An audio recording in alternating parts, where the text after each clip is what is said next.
Well, great. Good afternoon, and thank you for attending.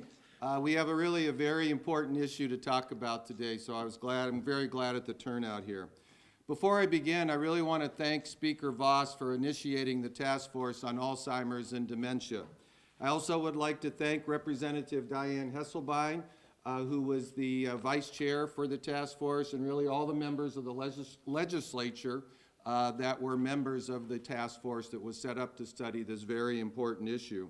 There are several groups I'd also like to acknowledge: the Alzheimer's Association of Wisconsin, the Alzheimer's and Dementia Alliance of Wisconsin, AARP, and in particular, I'd really like to mention Department of Health Services and Kitty Rhodes, the secretary. Her and her staff just provided great support and advice to our task force as we went throughout this project.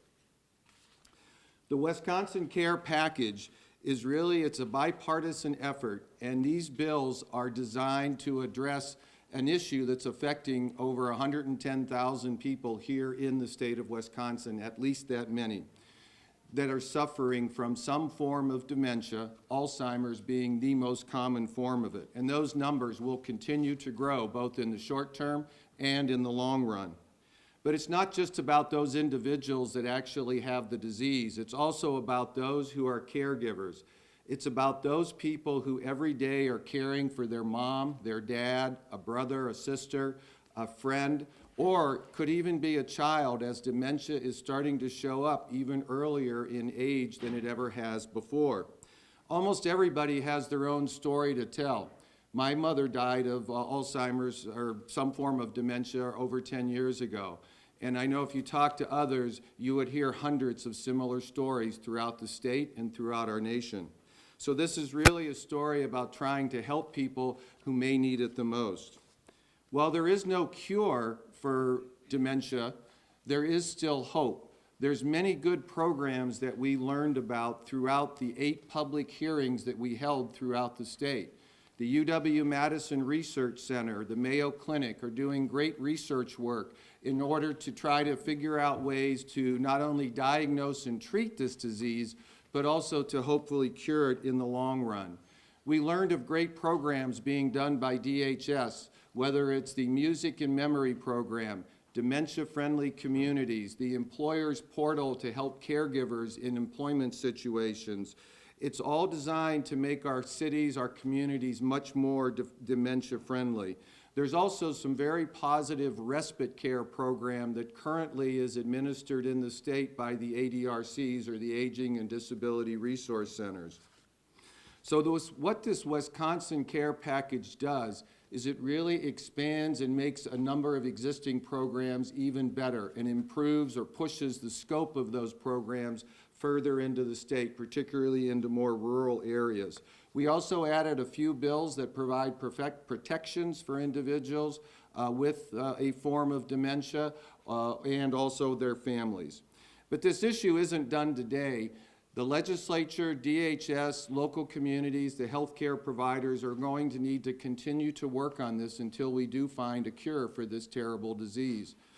Before I do turn it over to each of the bill's author, I did want to introduce former Representative Mike Endsley, who would like to make a few comments about this. So Mike, if you join us up here. Thank you. I spent the last 4 years as a legislator here in the Capitol, and it was the best job I've ever had in my life. A time came when I was struggling. I couldn't retain information that I read. And as you know, you need to read a lot of things and absorb a lot of things in this job. And little by little, it got worse and worse, to the point where I couldn't do the job anymore. I have what's called mild cognitive impairment, and it is similar to Alzheimer's, a little bit more emphasis on pure memory. Obviously, I'm relatively young at 52 at the time to have that, and I found myself being told that I could no longer do that job, and for the most part, not do any job. So I then became disabled and spent a lot of time trying to figure out what I wanted to do. Luckily for me, there is a facility in the city that I live in that focuses directly on memory issues and Alzheimer's. The program is growing by leaps and bounds. The reason is because there's so many people that are getting Alzheimer's. It's hard to talk about because I have now become friends with many, many people, majority of them much older than I am. And I guess there's a part of me that you can look at that and say, well, if this person is 85 years old, they're old, they lived a good life. But in the same facility that I work in, there's another gentleman there that's 38 and can barely communicate.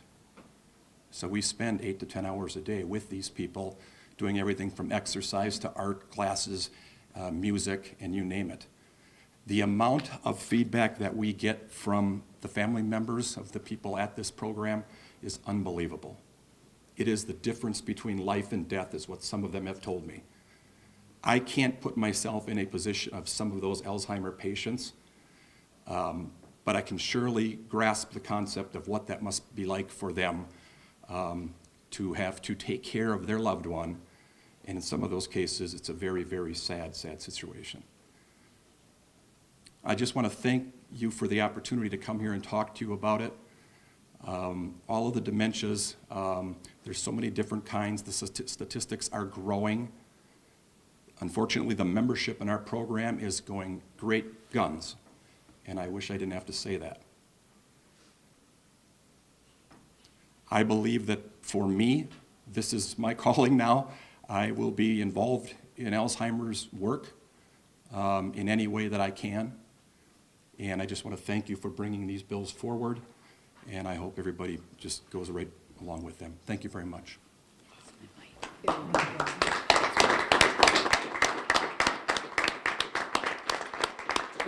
Thank you, Mike, for that very touching.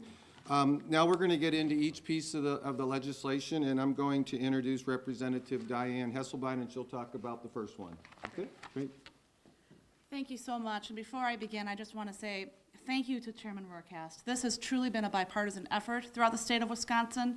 It has been clear, it's been transparent, and also to thank his staff person, Tyler, for really keeping us going this entire time, and organizing all of us is never an easy task. So thank you very much, Chairman Rohrkaste. My bill, I'm really passionate about it. We're going to be putting $50,000 for Alzheimer research, dementia research. The allocation of new state funds will allow Dr. Sanjay Asana launch a research study and help the UW maintain its world-class status in dementia research. It's going to launch new research studies with the potential to lead to new treatments and prevention strategies for Alzheimer's disease. It's going to include plans to analyze blood samples from adult, middle-aged children of patients with Alzheimer and dementia. These adult children are at a greater risk of developing this disease, and analysis of their blood samples may allow researchers to identify new abnormal proteins that can cause Alzheimer's and dementia. Discovery of such novel proteins could attract large grants from the National Institute of Health and other federal agencies, and lead to new potential treatments and preventative approaches for Alzheimer and dementia. It seems that every day since we've started this journey across the state of Wisconsin, I pick up the paper and there's something new breakthrough with Alzheimer's in Wisconsin or the United States. After spending hours touring the state and listening to heartbreaking testimony from caretakers and those that suffer with this disease, it's important that this committee commit to the research of this disease with the hopes that we can eventually eradicate it. And when I think of what the university has done in the past and how they've been such a leader in research, whether it be growing functional vocal cord tissues in labs, whether it be the studies helped unravel the tangled origin of ALS, everything from the dairy industry advances, vaccines for influenza and Ebola just last year, really growing by leaps and bounds at the UW. I really think this is going to keep us on the map, and I really don't want to have to hear these heartbreaking stories for years to come, and I really hope that we can find a cure. Thank you very much. Thank you, Representative Hesselbein. Representative Bernier? Thank you. Representative Rohrkaste, Hesselbein, and colleagues, it has been a pleasure working with you on this task force. My bill is LRB 4206-1. It's to fund respite care under the Alzheimer's Family and Caregiver Support Program and making appropriations, along with Representative Coste here, in a bipartisan effort. This bill provides $1 million increase in respite care under the Alzheimer's Family and Caregiver Support Program for fiscal years 2016 and 2017. It also is formed a part of the 1985 and 87 annual budget and is currently allocated about $1.5 million in the calendar year in 2015. The program has not had an increase in over 30 years. Knowing full well the Department of Human Services is working on family care, and respite care has been in need, whether you're in family care, and some family care individuals are also Alzheimer's dementia patients. So respite care is essential to the caregiver. And we know, those of us who have had family members with dementia, Alzheimer's, or any ailment that our elderly happen to acquire over years, puts a burden, stress on family members who are providing that care. And once in a while, whether it be a husband or a wife or a daughter or son who needs a little break from it all, that respite care helps out a lot. So I'm proud to, along with Representative Coste, to author this portion of the task force bills. And I'd just like to make a comment. This is the bill that actually can save the state money. If we can provide, before we even started the task force, the ADRCs reached out to me and said, this is a program that can keep people in their homes and eventually can save the state money. So this bill is vital. It will help people stay in their homes and provide the better care being able to stay in their homes. Thank you. Correct. Thank you, Kathy. Thank you. Representative Novak? Thank you. Representative Coste and Grenier, thank you. Thank you, and it's been an honor to be on this committee. We learned a lot as we traveled the state and held hearings. My bill, LRB 4208, I'm putting out with Representative Myers, is related to funding for dementia care specialists and aging and the disability resources and making an appropriation. One thing we heard is how vital dementia care specialists are to caregivers, and especially in the rural areas. They're very important, have a very important job to do, and caregiver after caregiver talked about how important their dementia care specialists were to them. This bill will increase funding to DHS for the fiscal year of 2016 to 17 to authorize the hiring of 4 additional dementia care specialists in counties with a population of 150,000. The bill also will increase funding to DHS to fill 1 additional position for the training of dementia care specialists in the ADRCs to educate employees or employers about issues relating to dementia with their employees and family members of employee. So the 4 additional dementia care specialists, estimated cost of $407,000, and the specialist focused on dementia in the workplace is $93,000. So I'm very proud to put this bill out, and I cannot say enough about the hard work dementia care specialists do for the people. So. Thank you, Todd. I'd like to say a few words. I'm very proud of the work that the task force has completed. We've worked real hard. We've gone into communities to hear those stories.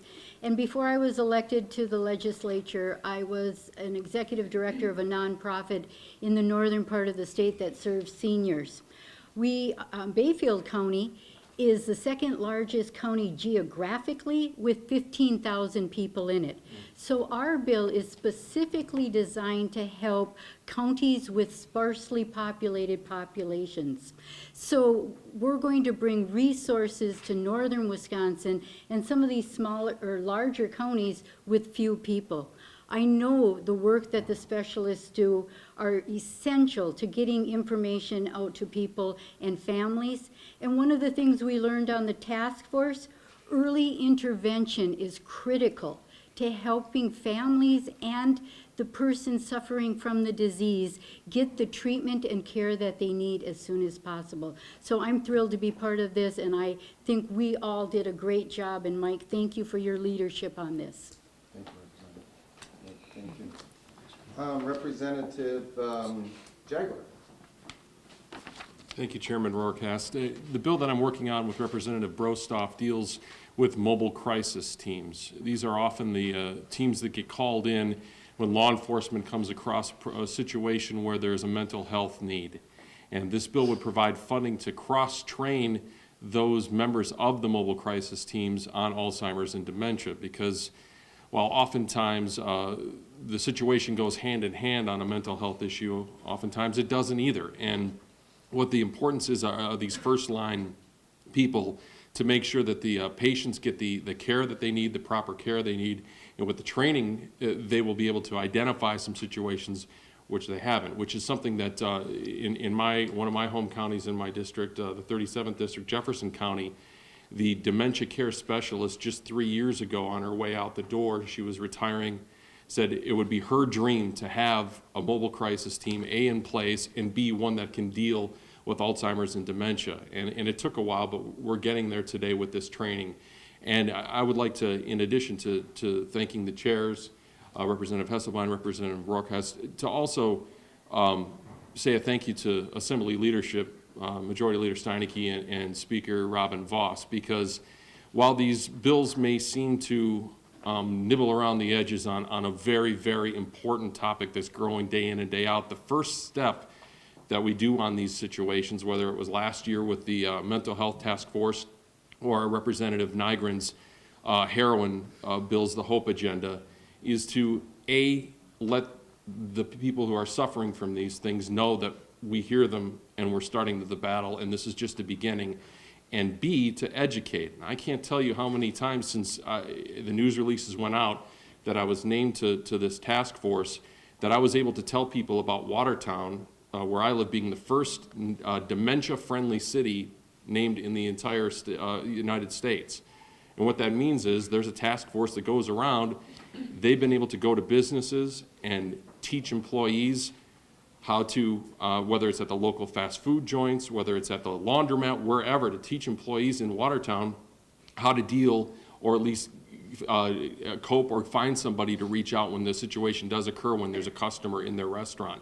And I've been able, because of this task force, to get the word out to have other cities from across the country call and say, tell me about this, and I'm able to pass them along the information. So just as we're doing some important packages of legislation, just the fact that we're talking about it today opens up the door for more help in the future and more knowledge getting out there about these problems, which all three of them, as I mentioned, mental health, Alzheimer's and dementia, and heroin, just continue to grow each and every day, and it's something that legislators from here are going to be dealing with, and legislators in the future are going to be dealing with until we can take care of it finally once and for all. So thank you to all involved.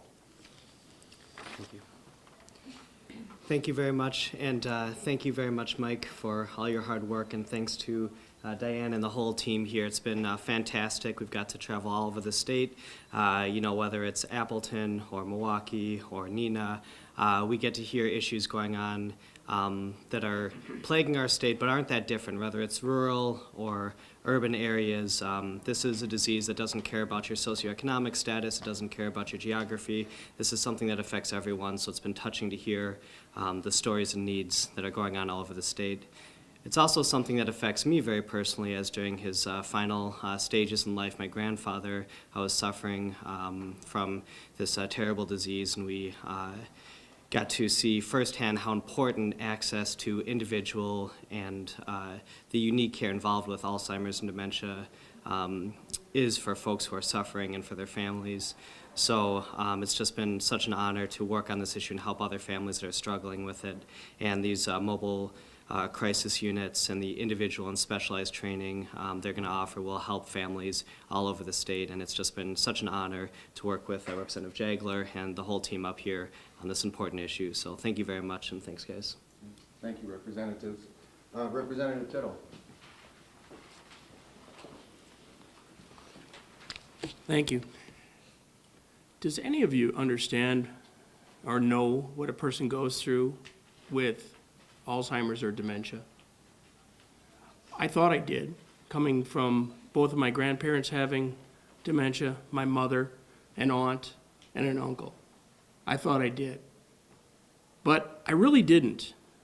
But we were able to take a virtual dementia tour, and my bill is LRB 4478, and what it is it's aiming awareness about Alzheimer's and dementia. We actually put on glasses. We actually simulated what people go through with Alzheimer's and dementia. And then we had headphones. And we actually were simulating the frustrations of communication that a person with Alzheimer's and dementia has. Well, this bill will allow the state of Wisconsin to purchase the license through the Department of Health Services so that more people can better understand and know what people are going through with Alzheimer's and dementia. Because we think we know, but we have no idea. And I'll tell you what, it opened up my eyes. And it also brought tears to my eyes about realizing what people are going through. And we need to help educate all of us to better understand what they're going through. So I, along with Representative Kotzma, are bringing forth this bill, and we'll do what we can to better educate the people and help them to understand what people with Alzheimer's and dementia are going through. Thank you. Representative Kotzma, do you have anything? Well, it's kind of like simulating a driver's license or simulating your airline pilot. So this will be a great tool, I think, that can be used. And it was a pleasure working on the committee. I appreciate the work of Mike and of Diane. And it was great touring the state and seeing the issues and the problems. So thanks again. Thank you. Representative Macco.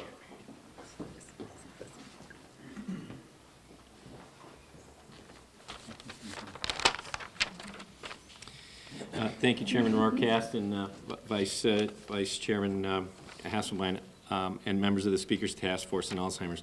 I did not serve on the committee, but I had the honor of speaking in front of this committee when they met in Appleton a couple of months ago. In my testimony, I talked about the aging baby boom population and the changing financial and oversight challenges of the elderly. I talked about a woman I care deeply about, my wife's mother, Doris.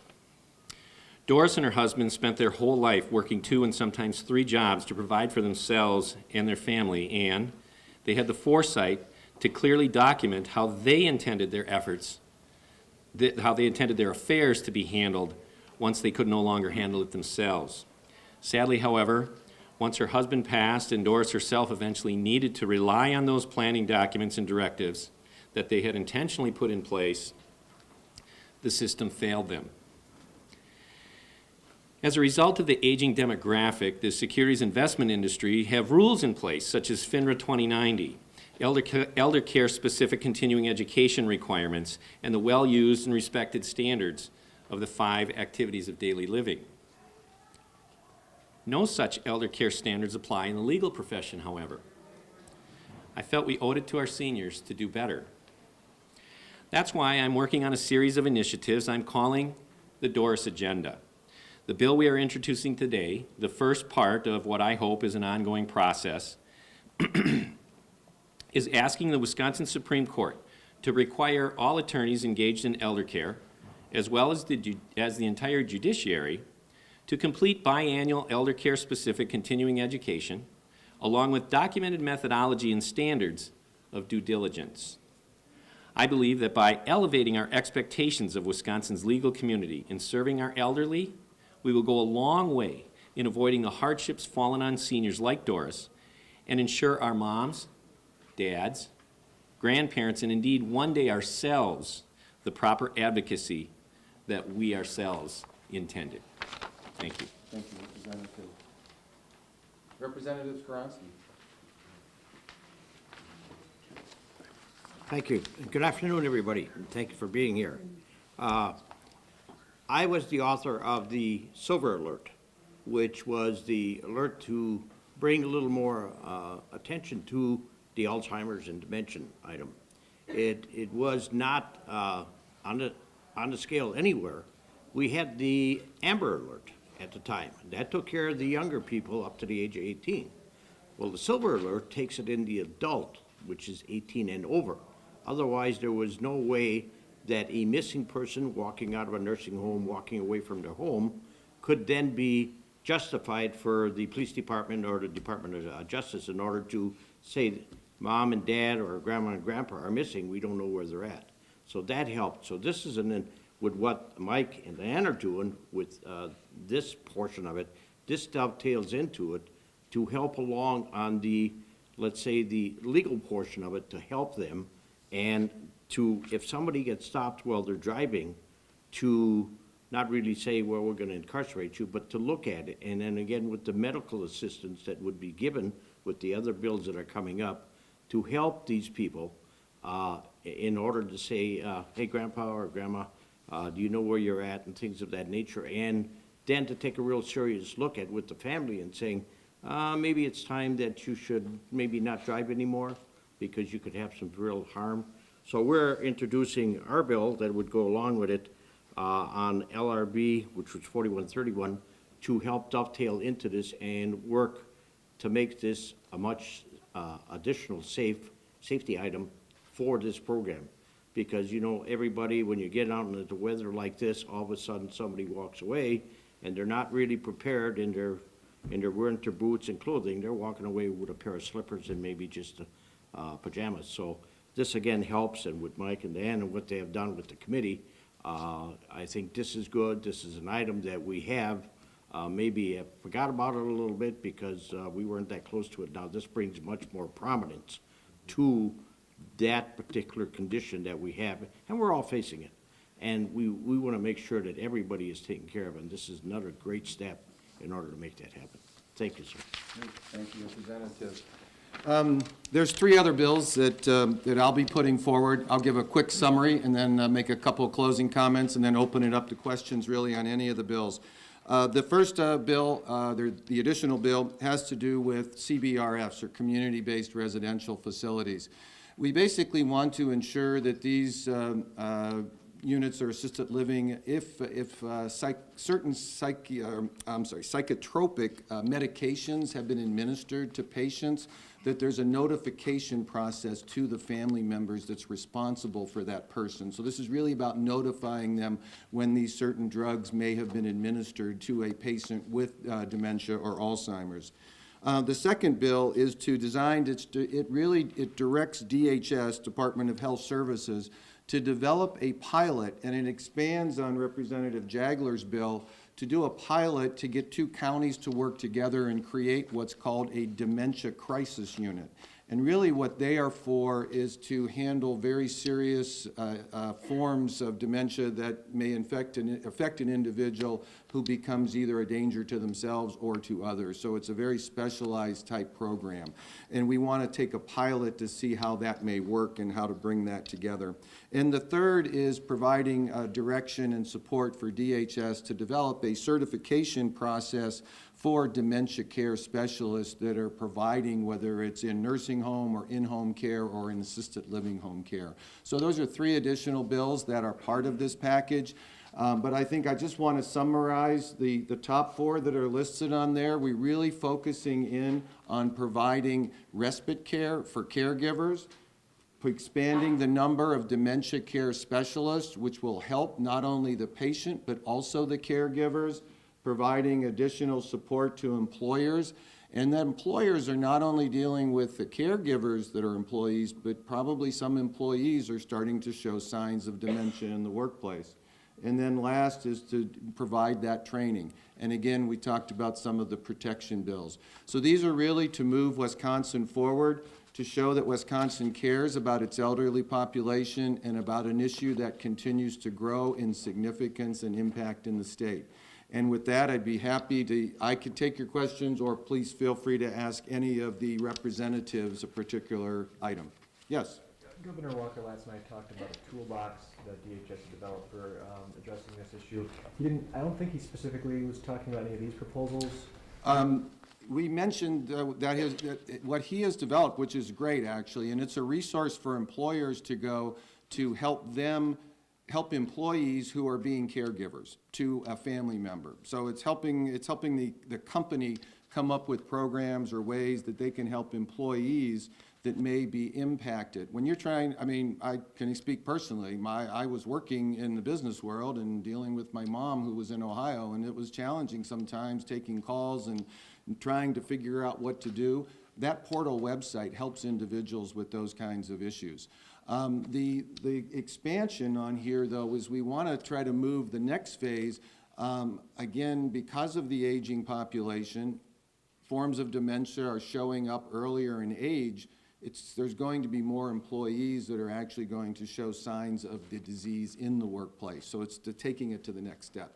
I guess what I was going to ask is he on board with these proposals? Do you know? I mean, We've reviewed, yes. I mean, well, we've reviewed them with him, but yes, he seems very supportive. He understands this issue, so. I mean, any reason why he wasn't talking? He talked about that other legislative. Well, we hadn't introduced them all yet, so. Chicken or the egg, timing, yeah. Is there a price tag on all these? This would be in this biennium, yes, and it's going to be probably a little over $2 million. Could be upwards a little bit more. There's a few things that we're still checking out. Do you have time to pass this through both the Assembly and the... We believe we do, yes. Yeah. Diane said yes. No, and you know, we are moving very fast on these, but again, these are very, it's very common, you know, almost all of these are very common sense legislation.